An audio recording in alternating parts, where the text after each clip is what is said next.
We continue the series on the heart of Christianity. And I remember when I started this, I billed it as what I think is the best book out there on deconstructing and reconstructing your faith, which means that it can be incredibly challenging. And so far in the class that I've been following up with, which by the way has had just great attendance and incredible discussions every week, it has not failed. So we've seen people really work through this process and still working through this process. And I have news for you. If you've been paying attention to this or coming to my class, this is a process that should never, ever, ever end. Our life is a journey. Life is process. That's reality. And how can we learn and grow for the duration of our lives? That is really the question, which is a wonderful thing. I remember one time I was talking about this, and we had one of our saints here from years ago who passed away in recent years. Her name is Doris Alley. And I was talking about all these things, the faith asks us to do. And afterward, right out loud in the middle of the sermon, she says, "That sounds exhausting." Which if you knew Doris, she'd just have this wonderful smile on her face. And she was a great example of what a Jesus follower can look like. And anyway, it's not that though. It is an invitation to grow and become. It's an invitation to attend or to go visit Yosemite regularly and see new sights, new vistas, things you hadn't considered before, which is challenging, but the payoff is well worth it. So today we're going to be looking at a story that churches all around the world are looking at. This is one of the lectionary texts, and several of them are strung together. There's one that I really want to focus on today, so that's the one we're going to highlight. And all of the texts that global churches are looking at today deal with this calling forward into a new way of thinking. And this really dovetails perfectly with this idea of practices. What are we supposed to be doing as Jesus people, as people who claim to follow Jesus, claim to follow in the footsteps of Jesus? And so it started off, I'm not going to share this whole story, but it starts off with the calling of Sarah and Abram, who are the patriarch and matriarch of our faith and the Jewish tradition and also the Islam tradition. At least one of them, at least Abram is. And so these two in their story of saying yes to an invitation to leave where they were and to start a new way of doing life and a new way of doing faith is massive. They left their comfort, they left their renown, they took a lot of their money with them, so good for them, and some of their entourage, but their whole venture was to step out like this faith song that we just sang calls us to do. Try something new. Let's break the paradigms and start over. That's what they sense God calling them to do. Now, what happens right after the story we're going to look at in depth today, as you have Jesus inviting other people and working in this participatory thing of people coming and asking for help, and Jesus responding. And so it's this dance of people saying, yes, I want more, and God responding with yes in myriad forms. And we see that happen in a couple different healing stories. And Jesus, who is looked at as a rabbi and as a holy man, crosses lines he should not have been crossing, and religious people called him out for it. But there is something about Jesus that recognized that if our attitude is who is not in the club, we've already gotten off on the wrong step. If that's our primary question, how can we make the box smaller? You might as well just tell yourself, you are no longer in lockstep with the Spirit of God. You're no longer following in the footsteps of Jesus, who was radically inclusive. By the way, on this particular issue, and I'll talk more about this today because it lends itself to it, but regarding our stance, this is Pride Month, and we can truly celebrate that here at Crosswalk because we mean it. And we recognize the diversity in so many ways in our planet. And some of that has to do with LGBTQ sensitivities and ways that are not as common for some and more for others. And we just recognize and celebrate that our world is diverse and we have different expressions of life in many forms, including how we identify ourselves in gender, sexuality, orientation, all of those things.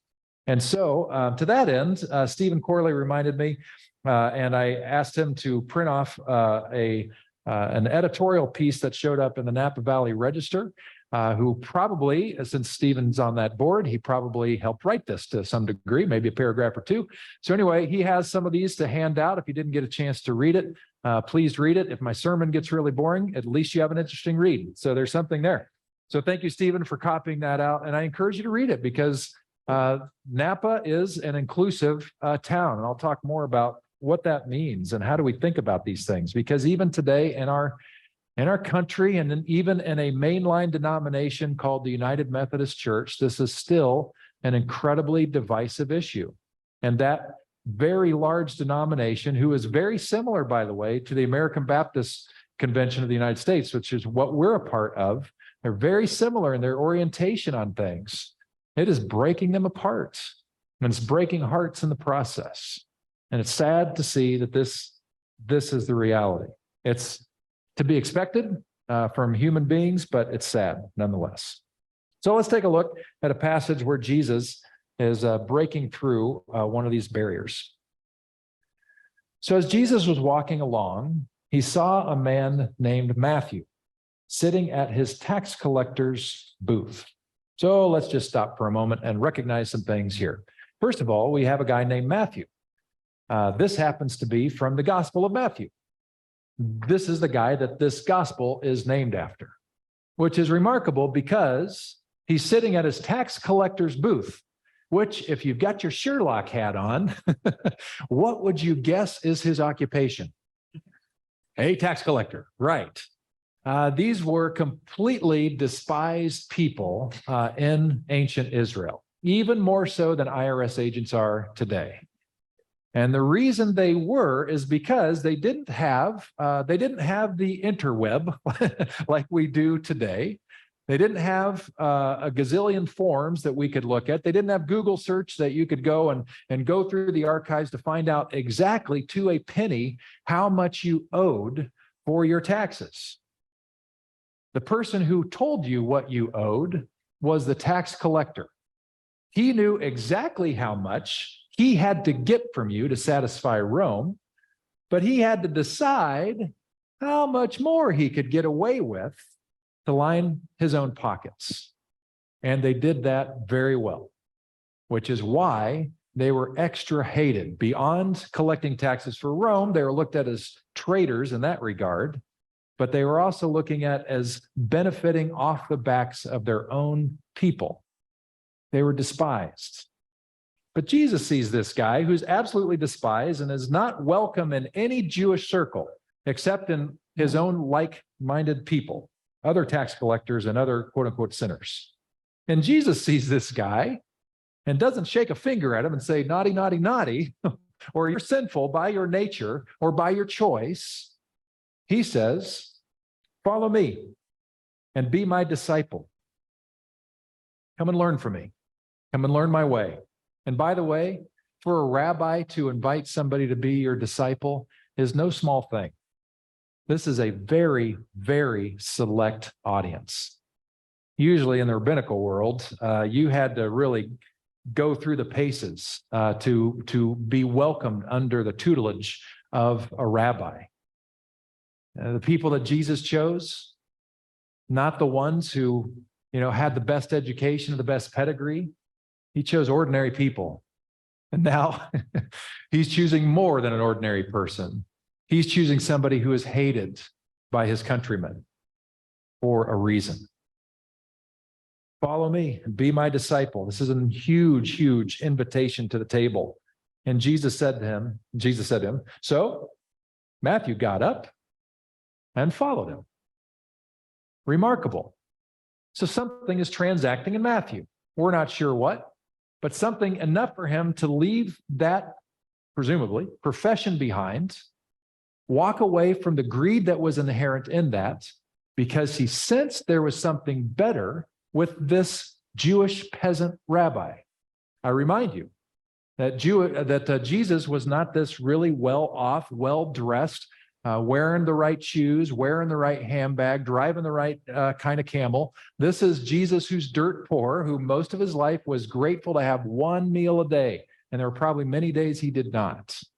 He was a carpenter, which did not mean like finished carpenter who can do good work for good money.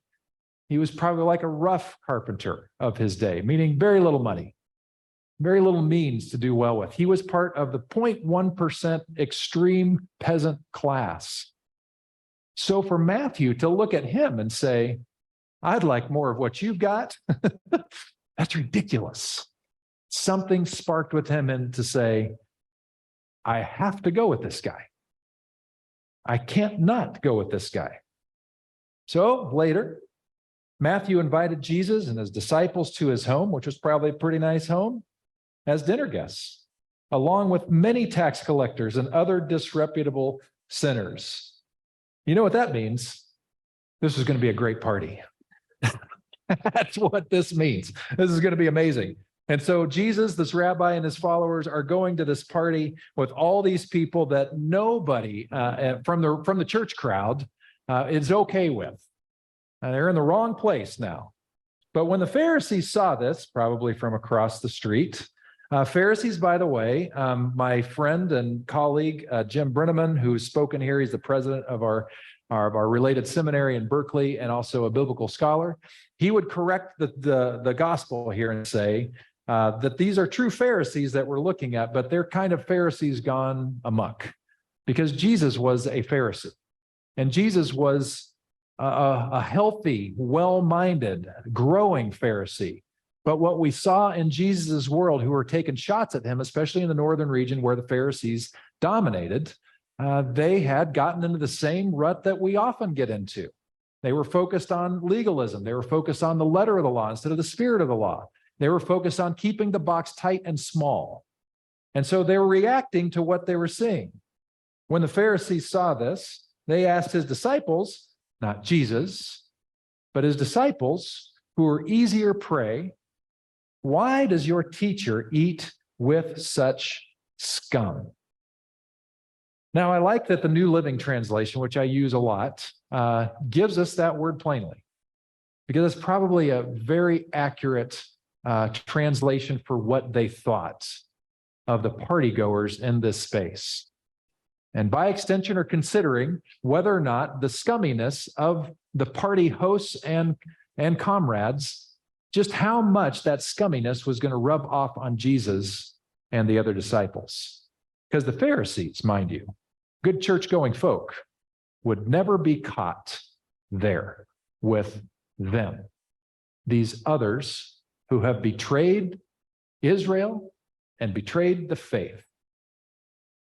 But when Jesus heard this, he steps in and he said, healthy people don't need a doctor.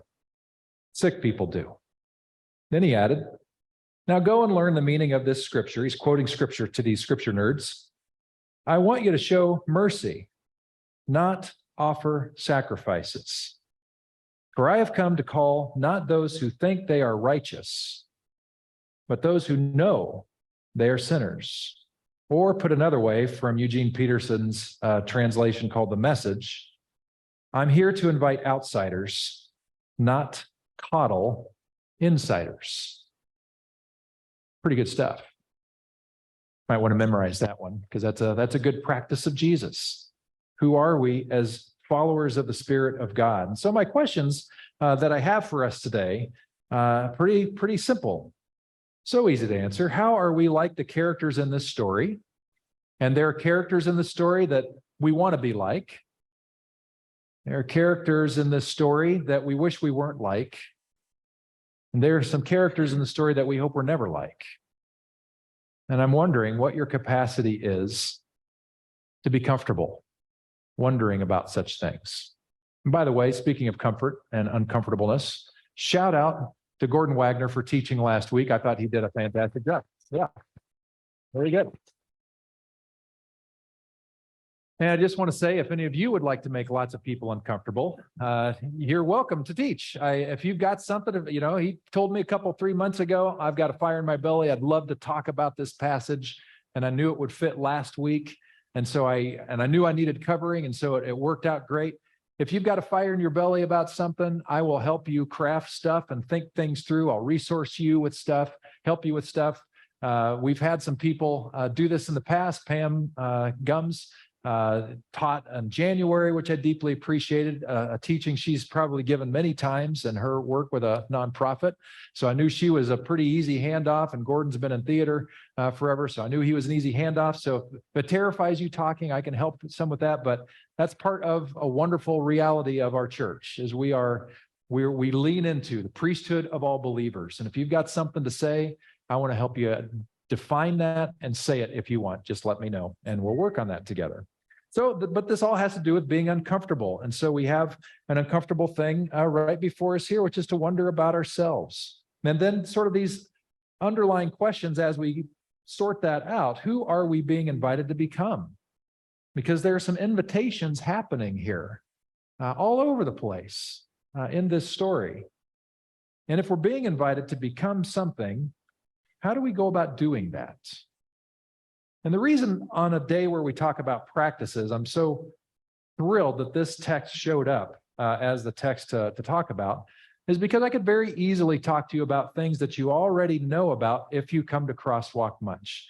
The 5 primary movements of Jesus that lead toward this newness of life, this abundance of life, stretching as lifelong learners, always thinking, always wondering, what am I missing? What's possible? What haven't I thought of before? What am I not seeing yet? Serving each other, serving the masses, whoever they are, just because they're human beings and we should serve them. And not just human beings, but all of the creation. How are we serving the whole creation? And then standing up for grace and justice on individuals, extending grace. And when it's a group of people, that expresses itself as social justice. And so how do we do that as Jesus people effectively? How do we break away and connect with God? And how do we be incarnate with others in deep community? These are the 5 big steps. If you want to write all those down, you can also go to our website. They're all over the place there. I could have gone deep on this, but the reality is that I don't think those were the primary things for Jesus. I mean, they were, but I don't think that's where it all started. I think it started for Jesus where he just experienced something so profound of God late in life for him. He started his ministry somewhere maybe 30 to 36 years old, somewhere in there, which in that day and age, that's like late middle age. And so something shifted his thinking away from what was normal to something that was big and profound. And I think all those movements that I just described for Jesus, I think those just were fruits. I think he just did them naturally because he couldn't not do them. I think he had to know more and had to think more because he had such a hunger to know more. And I think he had to serve people because he could see them. He had a unitive vision that these are not others. These are not illegal. These are not sinful. They're people. And his heart broke because he recognized that the people had need and he could do something about it. He stood up for grace and justice because he recognized that there were some people in his world, just as there are in our world, who do not have the same level of access to things that maybe most other people do. And they don't have a voice with which they can raise their hand and say, I've got a problem here. And so he was the one to come along and lend his own voice and his own authority to their cause. And he did this for groups of people like leper colonies.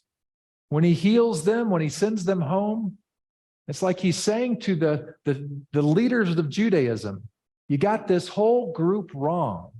When he heals people who've been born with whatever ailments they have and he heals them, he's saying to the religious authorities who said, you are the other, you are despised by God, you were born that way because God does not care for you. He was correcting that, saying, you've got it wrong. And he made it known. You know that he would break away for his camping trips and spiritual retreats and time alone in the morning to foster his reality with God. And he did his whole ministry not alone. He was not the Lone Ranger, but he did it with friends so that he could be with them and they could impact him and he could impact them. It was a beautiful thing, and I think it all came very naturally. Now, some of us, my guess is if we took time to tell everybody our story about how we came to faith, I would guess that many of you have had one of those seasons in your life where you had an aha moment, maybe where you gave your life over to this thing we call faith. You might have used different words for it, where On the back end of it, you would say, that's the day that I got saved. You might use that language. Or that's the day where I was born again. You might use that language. That's the day I had the epiphany that changed my life. That might be it. That's the day I became a believer of some kind, or I took a deeper step of commitment that really was a milestone in my life. All those things. And if you're like me in my stories, because I've had multiple milestones like that, then you can resonate with what I'm saying. Because in that moment of white hot passion for God, you probably very naturally did all those things. You wanted to know more. You wanted to serve more. You wanted to care for those who were getting picked on. You wanted to be with other believers to study and understand and be a part of this thing. And you wanted to have a deeper personal relationship with God. Am I right? Is that about right? But then what happens? Sometimes life goes on. We get distracted by reality. And that white hot passion starts to cool. And just like an ember in a fire that is pulled away from the rest of the coals, it starts to get a little less warm. And we find ourselves, maybe I'm the only one, but we find ourselves less apt to do those things which were once so easy and natural and unforced. We don't find ourselves spending much time studying as we once did. We're not serving as much and as easily as we once did. And sometimes it even gets uglier than that. Maybe we feel like we're obligated to serve, and so we're serving out of obligation, and that is okay for a moment. But I've seen this destroy people over time. I mean, destroy people, so that they feel so obligated to serve, even in the church, that they get utterly fried. They're no longer walking in their true selves because they're too angry. No, not what they once were.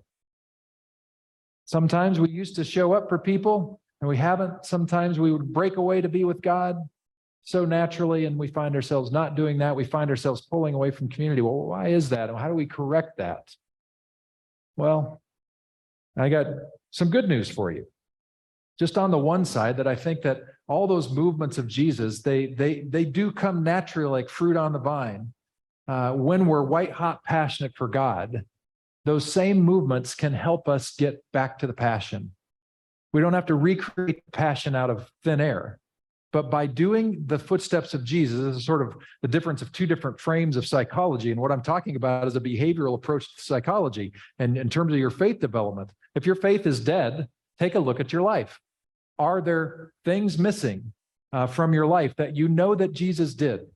And if you can look at just starting with those 5 areas, if you can say, well, are you doing anything to learn anymore in your faith? And if your answer is no, great news. You can start today, and I will give you a library of books to choose from and boring videos, thank you, Gordon, to watch if you'd like, if that's what you want. Or maybe you're seeing that you're not doing anything for anybody else. You're not serving in any other way, which means that you're kind of getting boxed in and insular. And so maybe serving is going to be that thing that helps you get back in step with Jesus. Or maybe it's standing up for somebody with grace and justice. Or maybe it's reintroducing spiritual disciplines into your lives. Or maybe it's just being in closer community and growing together. Just as it works one way very naturally, it also, I think, can work the other way very naturally. And by the way, none of this is because you have to do it.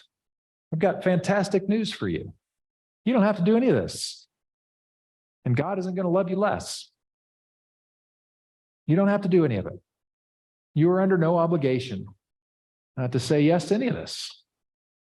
Just like Matthew was under no obligation to say yes to follow.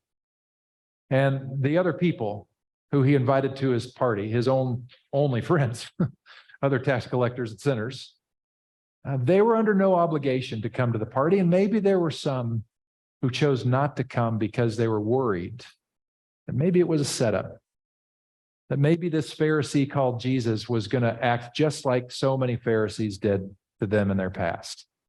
And they said no to the invitation. They missed out on the kegger and the good food and stuff. Invitations abound.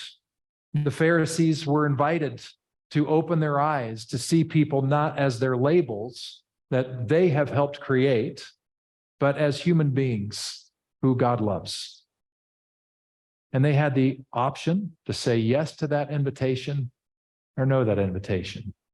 The disciples, they had the option probably to dial it in and maybe say to Jesus, hey, I heard about the party night. Hey, so sorry. Just not feeling up for it. Just a little bit tired. Had a long day fishing, and I'm going to nap instead, if that's okay with you, Jesus. And you know what? Jesus would have said to Peter or his brother, he would have said, that's cool. That's fine. Rest is good. Rest is good. The invitation is just here for you to do what you want with. And that should feel really good. Because the God that we are here to try to understand who this being is, the Spirit, this presence, is gracious like that. But I want to talk about some uglier things in this story, about how did the Pharisees get to this place? The ones who weren't great Pharisees here, who were picking on the disciples and then got schooled by Jesus. How did they get like they were? How did they get to such a place where they and so many others that they led had such a terrible attitude and perspective on tax collectors? I don't know for sure. We don't have that much information on a lot of characters that we see in stories like this, but I wonder if Matthew is like me in his job. Both of my grandpas were Baptist pastors. Like me. Well, not like me, but you get the idea. And my dad was a Baptist pastor. I mean, born into my family with my gene pool and my history, I could have easily said to anybody who was wondering about me, who I am, why are you becoming a pastor? Why would you do that? I could easily punt and just say, well, how could I not be? My brother struggles with that. I don't think he'll be upset at me saying this, not that he'll be tuning into this, but he's an incredibly gifted person, incredibly bright person. I think he could have been great as a pastor, but he chose not to do that because he recognized that his true passion has to do with mechanical engineering. And he's a great mechanical engineer. And he's amazing with his hands. He can fix anything. He can build anything. He can understand all kinds of building kinds of stuff and scientific stuff because that's how his brain is wired. But I know he struggles. He struggles because he didn't follow in the family business. Would it be possible for a person like Matthew, if he was like me, to just kind of say out loud, well, I was kind of born into this. I was kind of born to be a tax collector. So blame my parents and blame my grandparents because it's their genes that are floating in my blood. Or maybe they would just say, you know what? Life is short. And I'm getting nowhere as a carpenter here in northern Israel and Galilee. And so I just want to make a buck. I'm tired of seeing my wife and kids not have a meal. And I saw the flyer, got it in the mail from the Roman government, looking for new agents. And I thought, I'm going to do it. I'm just going to give it a shot. They had on-the-job training and everything. And so I went for it and I got the gist and I found out at first I was going to go in all honest and just be straight up. This is all it takes. But then, you're kind of in a culture and the culture is greedy. And I just kind of found myself swept into this thing. And all of a sudden I was just like every other tax collector. So sorry, but I just kind of got swept into the whole thing. And now they're being judged as they should be. But what was lost sight by the Pharisees is that at the end of the day, they're not tax collectors, they're human beings. And so I wonder if we struggle with that in any way in our culture. And in my email that I sent out to you yesterday, in response to the graffiti stuff, and this is not the first time, we've probably had this happen half a dozen times over the years, and it'll happen some more. And we'll just buy more hand sanitizer and more posters and more Sharpies and more zip ties to put those back up. But I mentioned in there that I can only imagine what the ones who crossed out our welcoming sign or tried to, I can only imagine what they were thinking based on my own experience in my own life. And so I just want to touch on that to find out if any of us here struggle being the not so good kind of Pharisee like I have. Because that's one of the characters that we see here. And my hunch is, well, my hunch is I may not be alone in my human experience. I grew up a product of the 1980s. I was in middle school and high school in the 80s, and the 80s was not as open as we are in today's culture. We made fun of people who were gay. Oh, it was an insult to call somebody gay if they were your friend. And that's just what everybody did. And I didn't think a lot of it because that's what everybody thought. And so if you fell in line with this kind of a rhetoric and just saw people in that way as weird or different, or, push them aside as the other, there was very little pushback to that, because the whole culture was essentially saying, yeah, that's right. And it wasn't just in my high school, it was in every high school. Every high school. I was in the theater department, and it was still present there, where maybe part of your brain might think, well, okay, well, I know you played football and basketball and stuff. Yeah, but I was really in the theater department. And sure, it showed up in sports, like you might guess. But it was also in theater, which was somewhat surprising. Not as bad, and you'd get a little bit schooled if you were reckless with your behavior, reckless with your attitude in front of the teachers primarily, who knew better and who would speak into such things. But it wasn't just the school, it was the culture, it was the church culture, it was what was on movies, it was what was perpetrated in comedians, it was absolutely everywhere. This was the air that we were breathing in our entire culture. Am I wrong on this? Am I right? This is everywhere. And so, of course, it makes sense that being a product of the culture that I'm swimming in, that I would reflect in some ways, to some extent, that culture. The only thing that buffered me, really, was that my parents were graceful Christians. They weren't the judgmental Christians. I never heard about hellfire brimstone stuff growing up.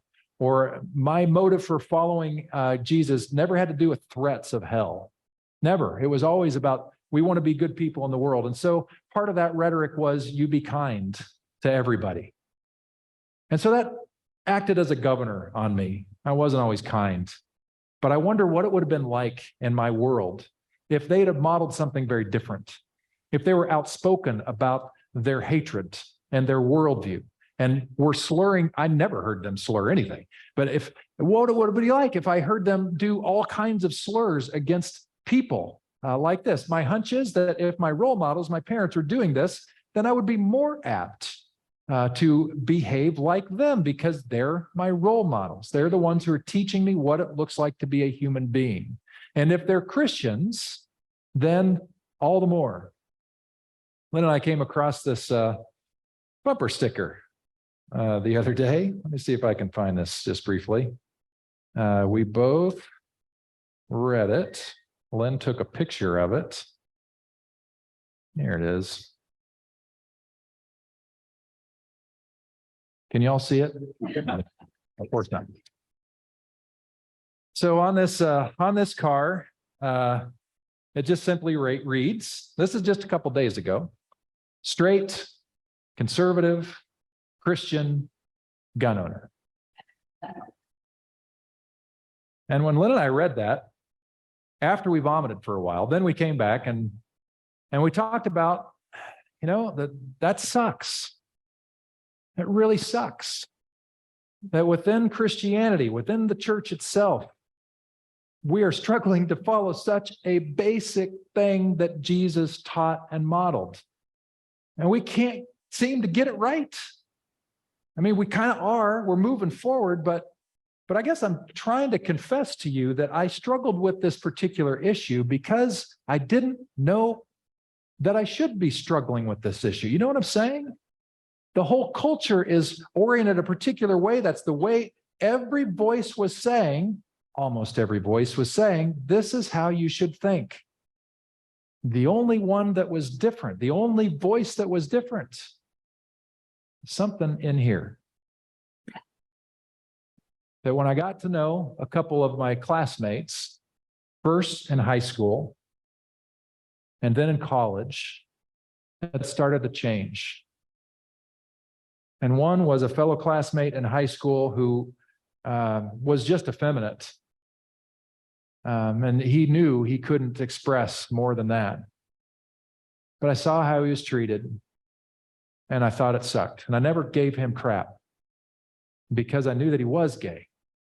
You know what I mean? Even as I'm telling friends they're gay and trying to insult them, it doesn't make any sense, but you get what I'm saying. In college, that grew even more intense for me to recognize, who the hell am I? Who the hell am I to tell another child of God that they are unloved by God? And that started to grow in me, but it also got shifted for a while. So when I was in seminary, I was kind of, in a very diverse environment and came out of that, but I was really informed by a conservative Christianity, which was very effective at that time. And using some of their bells and whistles helped grow churches that I've led. And so what I didn't realize, that along with the bells and whistles and their methodology came a theology that was not so lovely toward the other. And so for my first church, and even for my first few years here, I was not where I am now. I was not. I wish I could tell you differently. I wish I could tell you that, from day one here, I was putting out the pride flags, but I was not, because I could not. Because it hadn't fully dialed in yet. It took years. It took years for me to do the study, to see what was really happening scripturally. And that helped a lot. That helped my brain make sense of things and helped me understand, just to say this absolutely clearly, that what the Bible is talking about is not what we're talking about today. That we're talking about people who are virtually raped in different ways. That's what you're looking at in the scriptures, the Old Testament and New Testament both. We are not talking about a same gender covenant who want to do life together and want to pursue shalom together and the depths of love together. That's not what the Bible is talking about when they're talking about anything to do with homosexuality. Go watch my sermon if you don't believe me. But the beautiful thing is that helped free me up. And it was like, I knew it. And it helped me get stronger and more bold emotionally, which gave me a new clue that some of what we're talking about here is only partly intellectual. In fact, I'm confident that even if you listen to my sermon on this, or many others that are out there now from other scholars who are much more scholarly than me, who come at it not just from that one angle of biblical interpretation, but bring a whole lot of extra theology to it too, so that by the end of it, when you get it all together, you're like, how have we been missing this for so long with this particular community, this community group of our neighbors? Intellectually, you will get it. And yet there will be something in you that is still saying no. And that has to do with your emotional space. I imagine many moons ago that there were people who dared to say that the earth was round and that it revolved around the sun. And these heretics started saying it out loud. And you know what happened? They were shunned for their beliefs. And even after people could see the scientific evidence for this reality, the emotional pull to not go against the cultural reality was so strong they dared not say it, think it, believe it. Better to just ignore it and go on with your life. After all, what difference does it make to me if the earth is flat or round? If I say it one way or another, not going to make any difference. I'm going to go tomorrow. I'm going to wake up and the dawn's still going to rise in the east and set in the west. Doesn't matter if the earth is round or flat, no matter what I think, who cares? But the reality is that we got to care, because we are not I and me, we are we. And when we abuse one for their way of being and who they are, we're abusing all, even if we can't see it. we eventually end up hurting ourselves. Where are you on this issue and other issues like it? I mean, this is a hot button issue, the hottest button issue in the church today. And now I'm telling you without any question at all that I'm for equality, equity the whole way through from a biblical, theological perspective, from an intellectual standpoint, but also from my heart.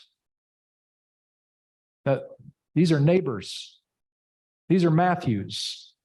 These are people who did not have the choice. It's who they are. But we could easily talk about women and equality and ministry and wonder why that isn't there. We could then really make everybody uncomfortable. And we could start talking about race issues and wonder, is it possible that our country had foundations that did not look equitably on people with varying skin tones? I don't mean to, maybe this is new information to you, but is it possible that that reality has not gone away? And who would we ask to find out if it has gone away or not? Don't ask Pete Shaw, because I'm a Dutch white guy. How would I know?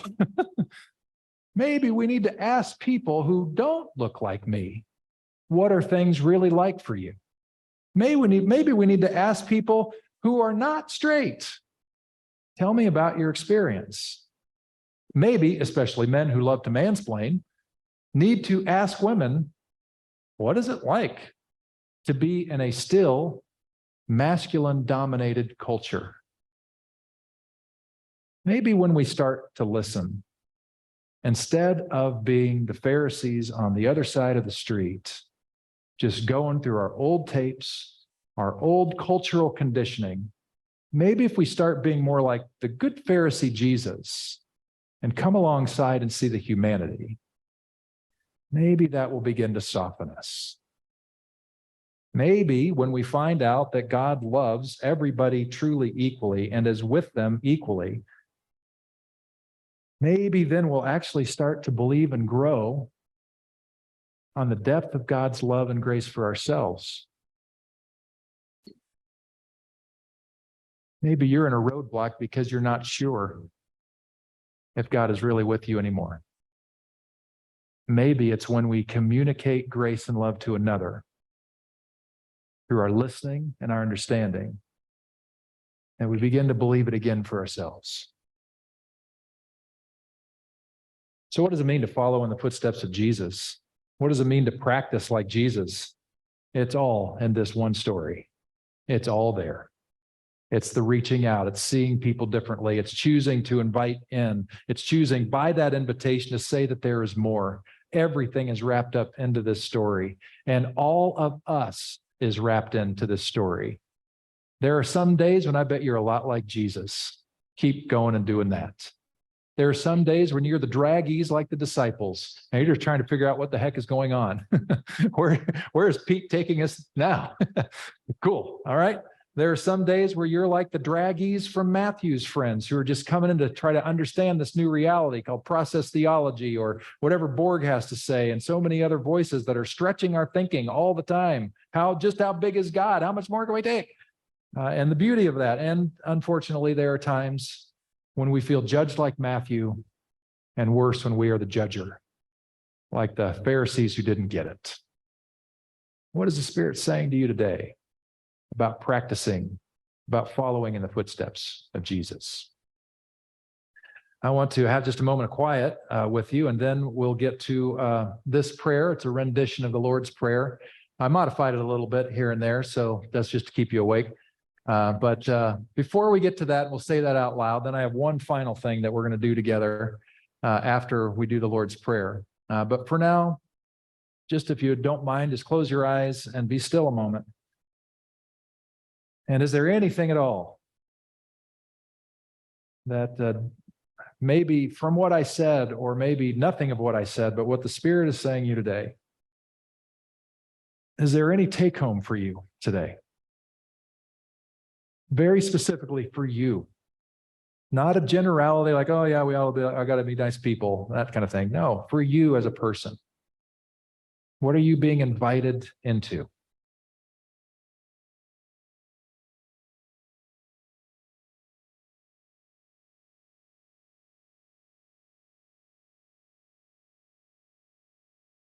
The Spirit of God is within you and all around you, speaking to you, nudging you. What does the Spirit of God want you to do in response? What is the invitation, the action for you today?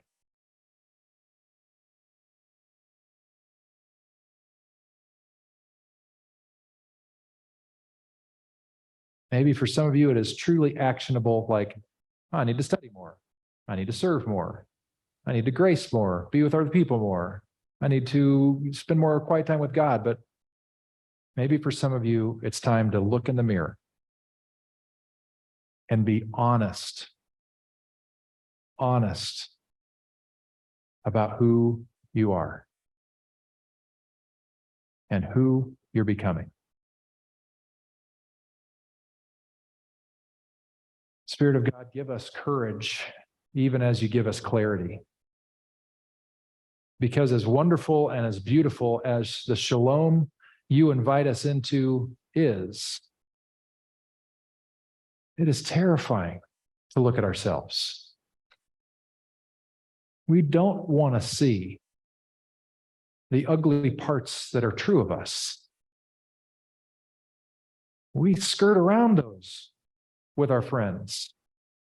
And yet, to go through that, to ask the question and to really listen and see for ourselves, who have we been, who are we now, and who are we becoming? This leads to beauty, to beauty, to beauty, to depth, to depth, to depth, even though difficult. God, help us. So to that end, we want to pray this prayer together, an adaptation of Jesus' prayer, the Our Father. Let's say it together.